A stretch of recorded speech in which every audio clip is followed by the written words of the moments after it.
"Hey, you need to step away from the courthouse immediately." Officer Ryan Carter's voice cut through the morning air like a blade. Marcus Thompson, dressed in a crisp navy suit and carrying a leather briefcase, paused on the courthouse steps. Around them, lawyers, clerks, and citizens moved freely through the entrance, but Marcus had been singled out. "Excuse me, officer," Marcus turned, his 15 years of legal experience telling him to remain calm despite the familiar sting of racial profiling. "I'm an attorney. I have a hearing in Judge Martinez's courtroom in 10 minutes. Carter's hand moved to his radio. "Sir, this building is restricted. Only authorized personnel are allowed inside." The irony wasn't lost on Marcus. He'd walked these same steps hundreds of times over his career. The same courthouse where he'd won civil rights cases, defended the innocent, and fought for justice. Now he was being treated like a criminal outside the very building where he practiced law. "Officer, I am authorized personnel," Marcus replied, reaching slowly for his briefcase. "My bar card and identification are right here. Keep your hands where I can see them." Carter barked, attracting attention from passers-by. "Step away from the building now." From his third-floor office window, Judge Patricia Martinez watched the confrontation unfold. She recognized Marcus immediately. He was scheduled to appear before her in 8 minutes for the Morrison civil rights case. A case that would determine whether the city faced a $2.3 million settlement for police misconduct. Marcus turned slowly, his legal training immediately cataloging details. Officer Carter, badge number 2847, approximately 35 years old, hand resting near his service weapon. The defensive posture of someone who saw threat rather than citizen. "Excuse me, officer." Marcus kept his voice calm, professional. 15 years of practice had taught him that black men had no margin for error in police encounters. Every word, every gesture would be scrutinized, documented, potentially twisted into evidence of resistance or hostility. "I'm an attorney," Marcus continued, showing his empty hands. "I have a hearing in Judge Martinez's courtroom in 10 minutes, the Morrison civil rights case." The name hit Carter like a physical blow. Morrison, the case that had consumed departmental meetings for months. The lawsuit that threatened to cost the city millions in damages and force systematic reforms that could change everything. And Marcus Thompson, Carter suddenly remembered the briefings, the warnings, the departmental preparation for this exact trial. This was the attorney who had personally cost the department $800,000 in settlements over the past 2 years. The man who turned routine traffic stops into federal investigations. The lawyer who specialized in proving that officers like Carter were racists, that their instincts were prejudices, that their authority was illegitimate. Carter's hand moved to his radio, muscle memory overriding conscious thought. "Sir, this building is restricted. Only authorized personnel are allowed inside." The words felt hollow even as he spoke them. Around them, dozens of people moved freely through the courthouse entrance, lawyers, clerks, witnesses, citizens exercising their constitutional right to access the courts. But something about Marcus triggered every alarm bell in Carter's mind, every lesson from training that taught officers to trust their gut, to act on suspicion, to maintain control of every situation. Marcus felt the familiar sting of racial profiling, sharp and precise as a surgeon's scalpel. He'd experienced it in luxury hotels where desk clerks questioned his reservations, in upscale restaurants where hostesses suggested he might be more comfortable at the bar, in bank lobbies where security guards followed his every step. But this felt different. This was happening at the courthouse where he'd won dozens of cases, where his reputation should have preceded him, where justice was supposed to be blind to the color of his skin. "Officer, I am authorized personnel," Marcus replied, reaching slowly for his briefcase with movements deliberate and visible. Every civil rights attorney learned the choreography of police encounters. Announce your intentions, move slowly, keep your hands visible, maintain calm dignity even when facing obvious discrimination. "My bar card and identification are right here in my briefcase.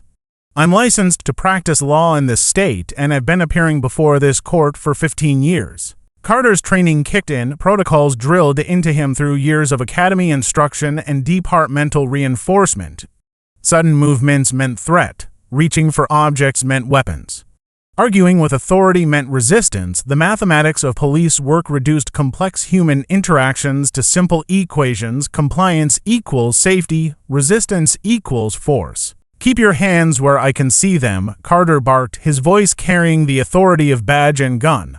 The volume was deliberate, designed to establish dominance and attract attention from potential witnesses who might later testify about the suspect's suspicious behavior. Across the street, Elena Rodriguez paused her morning jog to watch the confrontation. As a paralegal at Thompson and Associates, she immediately recognized her boss's distinctive silhouette and confident posture, but something was wrong. Marcus never showed agitation during court appearances, never raised his voice, never displayed anything but calm professionalism. Yet here he was, hands raised, facing a police officer who seemed convinced he'd caught a criminal. Elena pulled out her phone, her paralegal instincts telling her to document whatever was unfolding. She'd seen enough police encounters through her work to recognize the signs of profiling, the familiar pattern of assumption and escalation that turned routine interactions into constitutional violations. From his third-floor office window, Judge Patricia Martinez watched the confrontation with growing concern. She'd been reviewing case files when movement on the courthouse steps caught her attention. The scene below triggered immediate recognition. Marcus Thompson, scheduled to appear before her in 8 minutes for the Morrison case, facing what appeared to be police harassment. Judge Martinez had presided over Marcus's cases for 5 years. She'd watched him argue constitutional law with precision that impressed appellate courts, cross-examine witnesses with surgical skill, and maintain dignity under pressure that would break lesser attorneys. His reputation extended beyond the courthouse. Harvard Law Review, civil rights awards, pro bono work that had earned him recognition from the State Bar Association. More importantly, she knew the Morrison case backwards and forwards. 3 months of pre-trial hearings had established the foundation for what could be landmark civil rights legislation.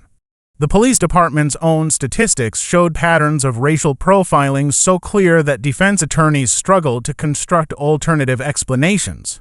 And now, in a moment of perfect irony, one of their officers was apparently providing real-time evidence of exactly the systematic bias the lawsuit alleged. "Step away from the building now," Carter commanded, his voice echoing off the courthouse facade. Marcus complied, stepping back from the entrance while keeping his briefcase visible and his movements slow.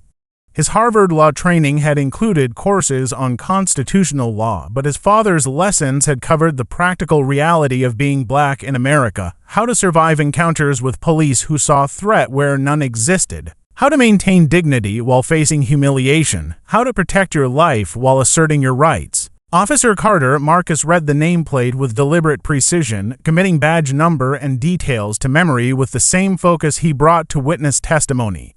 "I'm attorney Marcus Thompson with Thompson and Associates. I represent clients in civil rights violations, and I'm currently late for a hearing regarding police misconduct." The words hung in the air like an accusation and a prophecy. Carter felt the weight of their implications, understanding that this encounter was being viewed through the lens of the very lawsuit he'd heard discussed in departmental briefings. But pride and training wouldn't allow him to back down. He'd made a decision to confront this individual. Admitting error now would suggest weakness, poor judgment, failure to properly assess threats. "I don't care what you claim to be," Carter said, though his voice betrayed uncertainty. "You're loitering on government property." Marcus smiled with the patience he'd learned from countless encounters with hostile witnesses, prejudiced jurors, and skeptical judges. "Officer, loitering requires the intent to remain idle without purpose. I have a specific legal purpose, representing my client in a scheduled court hearing. This is the opposite of loitering." The legal precision of Marcus's response triggered something in Carter's mind. Most criminals didn't quote statutes with such accuracy. Most trespassers didn't demonstrate intimate knowledge of legal definitions. Most people confronted by police showed fear, anger, or confusion, not the calm, analytical response of someone comfortable with courtroom procedures. But Carter had passed the point where logic could overcome momentum. He committed to this confrontation in front of witnesses.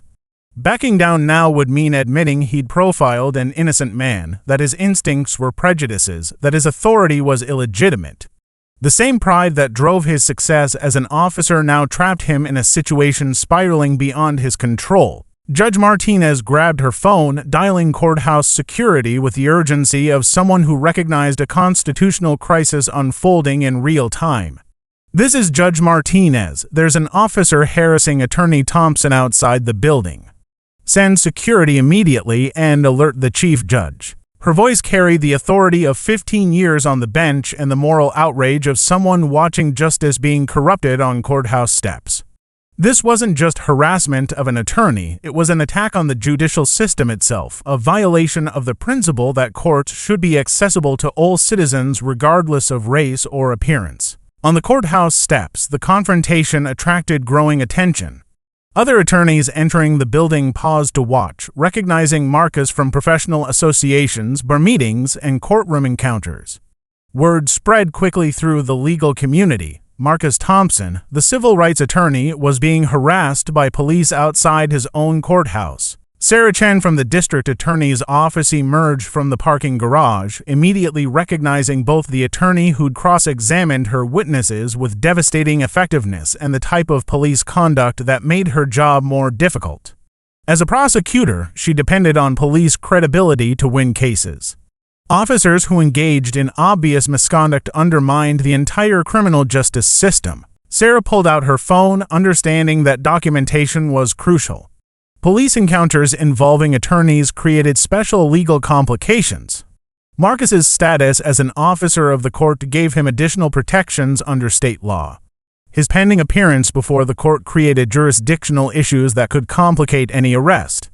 And his specialization in police misconduct cases meant he understood exactly how to document violations and transform them into successful lawsuits. "Everyone step back," Carter announced, producing handcuffs with theatrical authority. "This individual is under arrest for trespassing on government property." The words triggered immediate reaction from the legal professionals watching. Attorneys understood the implications. Arresting a lawyer outside a courthouse required extraordinary justification. Trespassing charges against someone with legitimate business inside the building created obvious due process violations, and handcuffing an officer of the court suggested either emergency circumstances that clearly didn't exist or discrimination so blatant that even sympathetic judges would struggle to explain it away. Trespassing, Marcus's eyebrows rose with the same expression he used when cross-examining witnesses whose testimony contradicted physical evidence. "Officer, I have a legal right to enter this courthouse. I'm a licensed attorney in good standing with the state bar. Arresting me would constitute false imprisonment under Penal Code Section 236. Marcus's legal knowledge triggered warning bells in Carter's mind. Most people didn't cite specific statutes when facing arrest. Most criminals didn't demonstrate intimate familiarity with false imprisonment laws. Most trespassers didn't speak with the confidence of someone who'd argued similar cases before appellate courts. But Carter had committed to this path, and every moment of hesitation would be captured by the phones now recording from multiple angles. He'd been taught that showing uncertainty undermined police authority, that changing course mid-encounter suggested poor judgment, that admitting mistakes created liability for both individual officers and their departments. False imprisonment requires detention without legal justification, Marcus continued, his voice carrying the patience of someone who'd explained constitutional law to countless juries. You have no reasonable suspicion of criminal activity. You have no probable cause for arrest. You have no authority to exclude me from public property I have a legal right to access. Through the courthouse windows, Judge Martinez watched with growing anger and recognition. She'd presided over dozens of Marcus's cases, had seen his meticulous preparation, his passionate advocacy for clients who'd been wronged by the system. She'd watched him cross-examine officers whose testimony didn't match their reports, whose explanations couldn't account for obvious inconsistencies, whose credibility crumbled under careful questioning. Now she was witnessing exactly the kind of police conduct that made Marcus's cases so compelling to juries. An officer making assumptions based on race, escalating routine encounters into constitutional violations, demonstrating the systematic bias that civil rights attorneys spent their careers documenting and challenging. "Officer Carter," Marcus said as the handcuffs approached his wrists, "I'm going to invoke my right to counsel." I'm also informing you that this encounter is being recorded by courthouse security cameras and witnessed by multiple officers of the court. He gestured toward the growing crowd of attorneys, clerks, and judges who had gathered to watch. The audience had grown from curious passers-by to concerned legal professionals who understood they were witnessing something extraordinary: the arrest of a respected attorney for trying to enter the courthouse where he practiced law. Elena Rodriguez continued recording from across the street, her paralegal training helping her document crucial details. Timestamps, witness positions, exact quotes, badge numbers, all the elements that would become essential if this encounter resulted in legal proceedings. She'd helped Marcus prepare enough police misconduct cases to understand how officers could later claim they'd felt threatened, that the suspect had been acting suspiciously, that their actions were justified by circumstances that somehow failed to appear in video evidence. Detective Frank Rodriguez from Internal Affairs happened to be entering the courthouse when the commotion caught his attention. With 22 years in law enforcement, including 8 in internal affairs, he immediately recognized the signs of a situation that would generate complaints, investigations, and potential lawsuits. Detective Rodriguez understood the mathematics of police misconduct. Officers who engaged in questionable behavior typically had patterns of similar complaints, settlements that cost taxpayers millions, and disciplinary records that suggested systematic problems rather than isolated incidents. The officer handcuffing a well-dressed professional outside a courthouse raised immediate red flags about judgment, training, and adherence to constitutional principles. Carter looked around, suddenly aware that his actions were being scrutinized by the entire legal community. Phones recorded from multiple angles, capturing not just his words and actions, but his facial expressions, body language, and the obvious disconnect between his aggressive approach and Marcus's calm professionalism. But pride wouldn't let him back down. He'd committed to the arrest, he had to follow through. Admitting error now would mean acknowledging that he'd profiled an innocent man, that his instincts were prejudices, that his authority was based on assumptions rather than facts. "You're under arrest for trespassing and resisting arrest," Carter announced, clicking the handcuffs around Marcus's wrists with deliberate precision. Resisting arrest, Marcus remained calm despite the metal biting into his skin, his voice carrying the incredulity of someone who dealt with similar false accusations in dozens of cases. "Officer, I've complied with every lawful order. I've remained peaceful and respectful. I've identified myself and explained my legal right to be here. Your arrest lacks probable cause and violates my Fourth Amendment rights." The legal precision of Marcus's response, combined with his obvious familiarity with constitutional protections, created cognitive dissonance in Carter's mind. This wasn't how criminals typically responded to arrest. This wasn't the behavior of someone with something to hide. This was the response of someone who understood the law better than most police officers, who recognized misconduct when he experienced it, who would know exactly how to document violations and transform them into successful litigation. The courthouse doors burst open with the force of institutional authority asserting itself. Chief Judge Williams emerged with courthouse security, his face flushed with the anger of someone who'd spent 30 years protecting the integrity of the judicial system. Behind him came Judge Martinez, still wearing her black robes, authority radiating from every step as she approached the scene of constitutional violations occurring on courthouse property. "Officer Carter," Chief Judge Williams's voice carried the weight of 3 decades in the legal system and the moral authority of someone who'd seen too many miscarriages of justice to tolerate another one.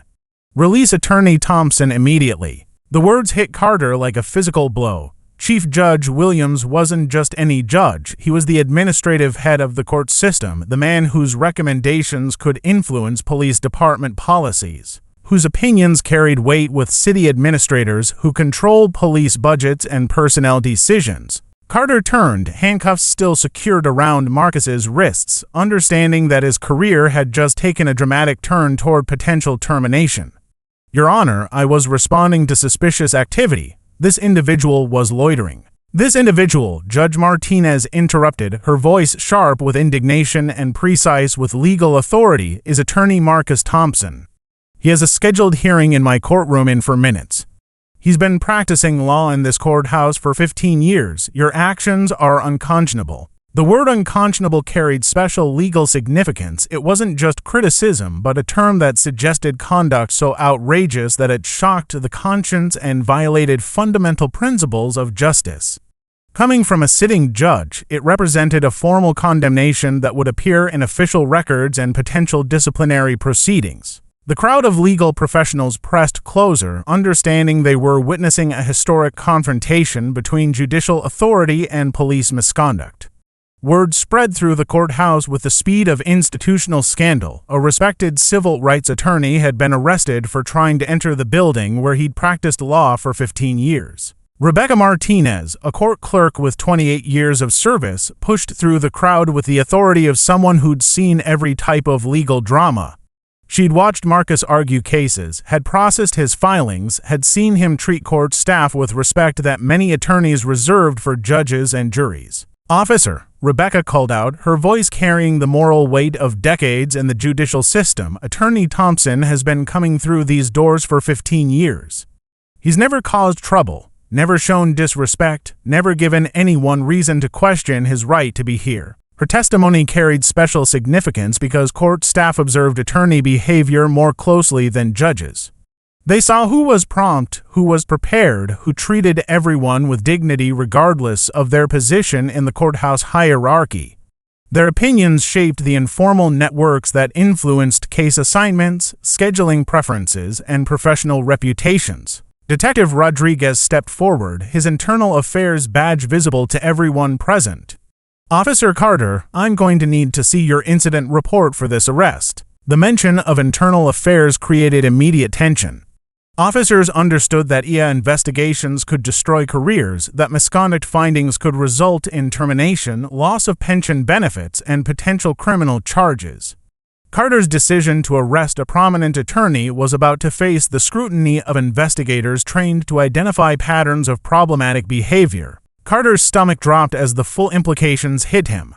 Internal affairs meant investigations that could stretch for months, mean interviews with hostile investigators, meant scrutiny of his entire career record, including previous complaints that had been resolved through informal channels.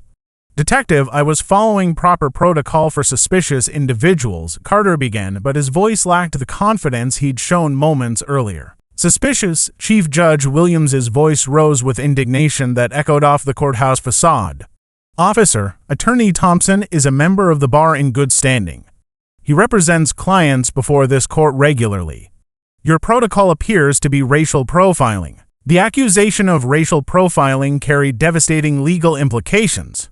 It suggested not just poor judgment, but systematic bias that could affect every arrest Carter had ever made, every case he'd ever investigated, every interaction he'd ever had with minority citizens.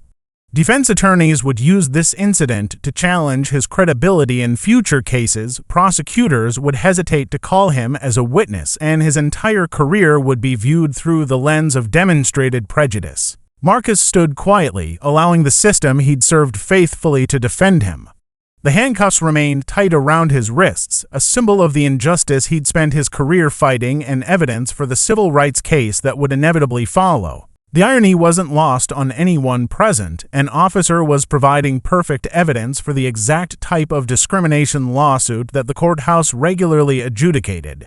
Marcus's upcoming hearing in the Morrison case would now have additional exhibit material courtesy of Officer Carter's misconduct. Furthermore, Judge Martinez added, producing her phone with the deliberate precision of someone creating an official record, "I've recorded this entire encounter from my office window.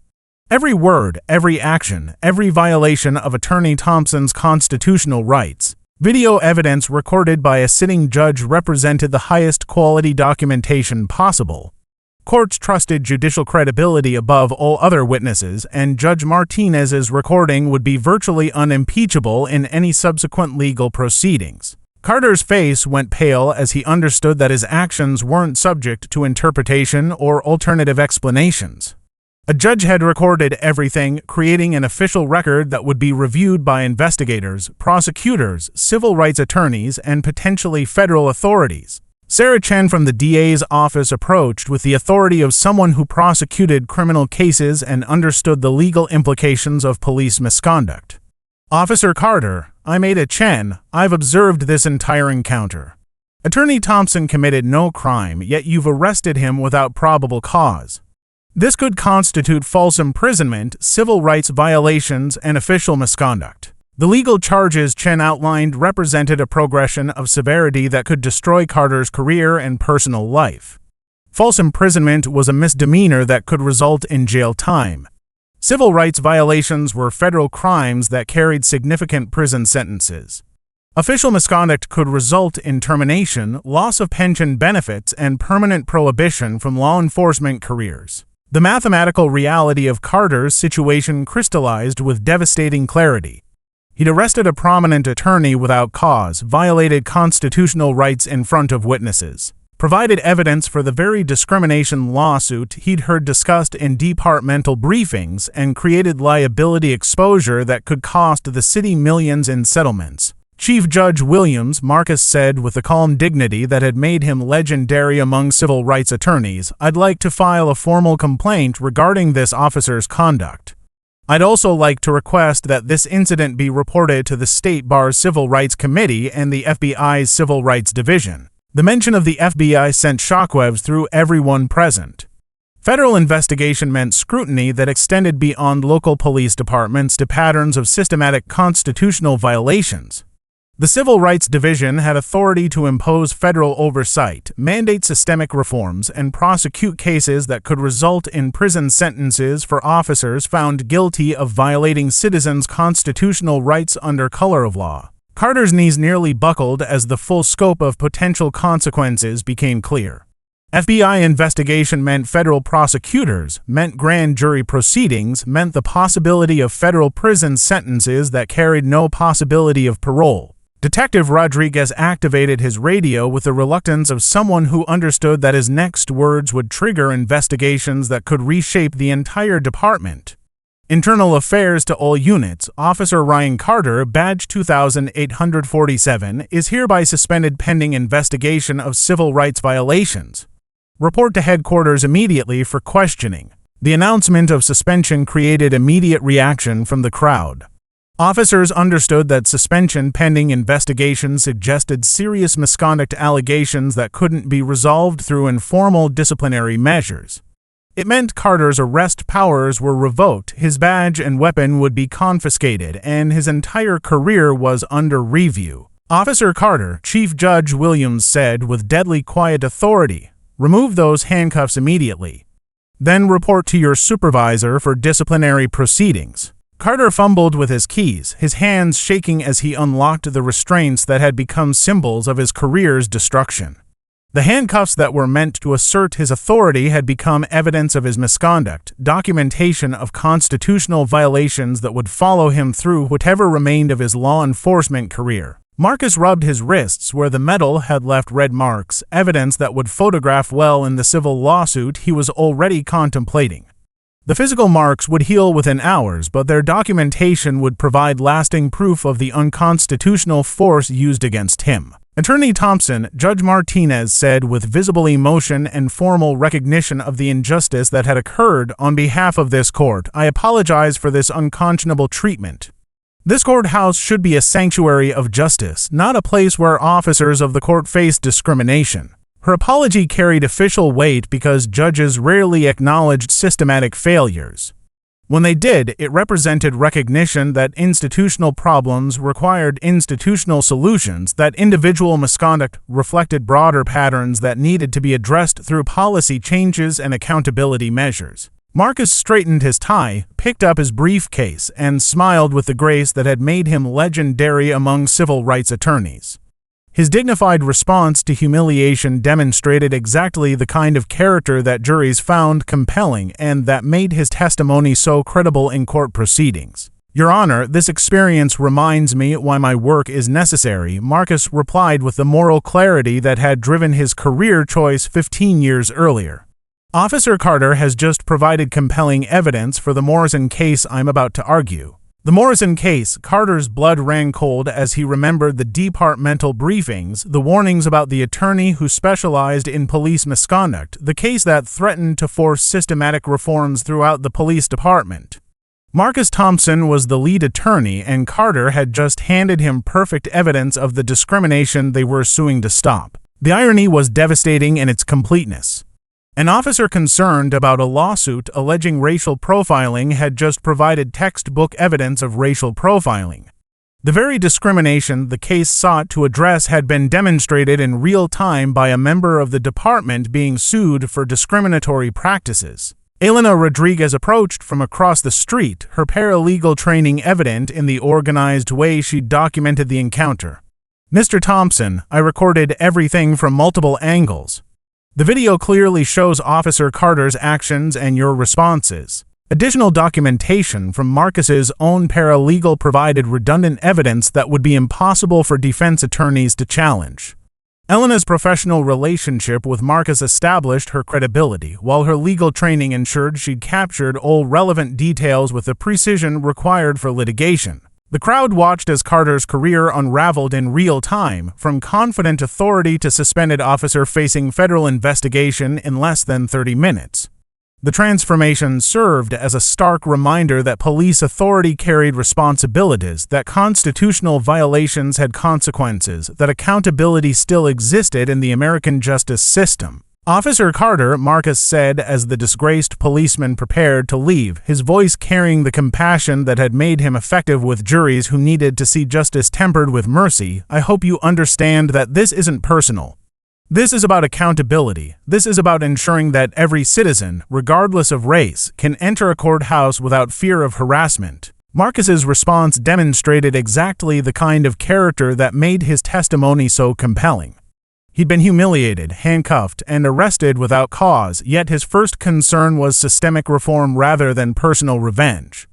Juries responded to attorneys who showed more interest in justice than in personal vindication. Carter paused, looking back at the man he'd humiliated and handcuffed, understanding that Marcus could have destroyed him with a single lawsuit but instead offered a lesson in dignity and justice. The lawyer who could have demanded maximum penalties was suggesting the possibility of redemption through accountability. "Attorney Thompson," Carter said quietly, his voice barely audible above the crowd's conversations, "I made a mistake." "Officer, we all make mistakes," Marcus replied with a patience that had made him legendary among clients who'd suffered similar injustices. "The question is whether we learn from them or repeat them. Your choice will determine whether this incident defines your career or transforms it." The exchange demonstrated Marcus's understanding that lasting change required transformation of individual hearts as well as systematic reforms. Destroying Carter's career might feel satisfying, but helping him understand his prejudices could prevent future victims from suffering similar discrimination. Judge Martinez checked her watch, understanding that court schedules waited for no one, even constitutional crises that occurred on courthouse steps. "Attorney Thompson, we need to begin the Morrison hearing. Are you prepared to proceed despite this ordeal?" Marcus smiled with renewed purpose, lifting his briefcase that now contained not just months of legal preparation, but also fresh evidence of the systematic problems they were seeking to address. "Your Honor, I've never been more prepared. This incident has provided valuable insight into the systematic problems we're here to address." The statement carried multiple layers of meaning. Marcus was prepared for court in the traditional sense. He'd done the legal research, prepared his arguments, organized his evidence. But he was also prepared in a deeper sense. He'd just experienced firsthand the discrimination his clients faced, had felt the humiliation of being judged by his race rather than his character, had gained personal understanding of the constitutional violations his career was dedicated to preventing. As they walked toward the courthouse entrance, Chief Judge Williams made a decision that would reverberate through the legal system for years to come. "Attorney Thompson, I'm scheduling a special session to address police conduct on courthouse property. Your experience today will be exhibit A in establishing new protocols." The promise of institutional reform demonstrated how individual incidents of misconduct could catalyze systematic change. Marcus's experience would become the foundation for policies that protected all courthouse visitors from similar discrimination, ensuring that his humiliation served a purpose beyond personal vindication. The crowd began to disperse, but the impact remained. Photos and videos of the incident spread across social media within minutes, shared by legal professionals who understood they'd witnessed something extraordinary. #LawyerWillBlack began trending alongside hashtags calling for police accountability and judicial reform. Dr. Angela Washington, a professor of constitutional law at the local university, had been entering the courthouse when she witnessed the confrontation. As someone who taught courses on civil rights litigation, she immediately understood the legal and educational significance of what she'd observed. This incident will be studied in law schools for decades, Dr. Washington told reporters who'd arrived to cover the story. It demonstrates how racial bias can corrupt even the most basic interactions between police and citizens, and how institutional authority can be mobilized to protect constitutional rights. Her academic perspective provided additional context for the media coverage that was already spreading the story beyond local boundaries. University professors carried credibility with national news outlets, and their analysis helped frame the incident as more than just another case of police misconduct. Inside the courthouse, Marcus prepared for the Morrison hearing with additional evidence that strengthened his case beyond anything he could have planned or imagined. His own experience of racial profiling by the same department they were suing provided perfect illustration of the systematic problems alleged in the lawsuit. The briefcase that Officer Carter had viewed with suspicion contained documents that would now gain additional power from Marcus's personal testimony. Statistics about racial profiling rates would be supported by real-time evidence of discrimination. Legal arguments about constitutional violations would be reinforced by Marcus's first-hand experience of having his rights violated. Judge Martinez called the court to order, understanding that she was about to preside over a hearing that had gained dramatic new relevance from the events outside her courthouse. Ladies and gentlemen, before we begin the Morrison civil rights case, I want to address an incident that occurred just moments ago on these courthouse steps. Her decision to acknowledge the incident officially established it as part of the court record, ensuring that it would be considered in the context of the case they were about to hear. Judges rarely acknowledged external events, but the constitutional violations that had occurred on courthouse property demanded official recognition. She described Carter's actions in detail: his arrest of a respected attorney, his assumption of criminal behavior based solely on racial prejudice, his violation of Marcus's constitutional rights in full view of officers of the court. The courtroom listened in stunned silence as she explained how Officer Carter had provided real-time evidence of the discrimination alleged in the lawsuit. The defense attorney for the police department, Thomas Richardson, felt his carefully prepared arguments crumbling under the weight of fresh evidence. How could he argue that racial profiling didn't exist when one of their own officers had just provided textbook demonstration of discriminatory behavior? Richardson had spent weeks preparing to challenge the statistical evidence, to question witness credibility, to argue that traffic stop disparities could be explained by factors other than racial bias. But Marcus's experience eliminated any possibility of alternative explanations. A respected attorney had been arrested for the crime of being black in professional attire outside a courthouse. This case, Judge Martinez continued with the authority of someone who just witnessed constitutional violations firsthand, is no longer theoretical. We have witnessed firsthand the systematic profiling that undermines public trust in law enforcement. Attorney Thompson's experience demonstrates that these violations affect every level of society, from ordinary citizens to officers of the court. Her statement reframed the entire case from an abstract legal dispute about statistics and policies to a concrete example of discrimination that everyone in the courtroom had just witnessed or heard described in detail. Marcus rose to address the court, his voice carrying the moral authority of someone who just experienced the injustice he'd spent his career fighting. The handcuff marks on his wrists were still visible, providing physical evidence of the constitutional violations that had occurred less than an hour earlier. Your Honor, less than 1 hour ago, I was handcuffed on these courthouse steps for the crime of being a black man in a business suit. Officer Carter assumed I was trespassing because he couldn't imagine that someone who looked like me belonged in this temple of justice. His words resonated through the courtroom and across the live stream that courthouse media was broadcasting to thousands of viewers. The image of a civil rights attorney in handcuffs outside a courthouse created powerful symbolism that transcended legal arguments and spoke directly to fundamental questions of justice and equality. This incident illustrates perfectly why the Morrison case matters. Marcus continued, his voice gaining strength as he transformed personal humiliation into legal argument. When police officers profile citizens based on race, they don't just violate individual rights, they undermine the foundation of justice itself. They declare that some Americans are less presumed innocent than others. The legal argument gained additional power because Marcus was no longer just representing clients who'd experienced discrimination. He was testifying about his own experience of constitutional violations. His credibility as a witness was unimpeachable, his knowledge of the law was unquestioned, and his personal stake in the outcome was undeniable. Richardson sat in stunned silence, understanding that his defense strategy had been completely undermined by events beyond his control. No jury would believe that racial profiling didn't exist after watching video evidence of a police officer arresting a prominent attorney for trying to enter a courthouse. Marcus continued his opening statement with renewed passion, drawing connections between his personal experience and the broader pattern of discrimination documented in the case.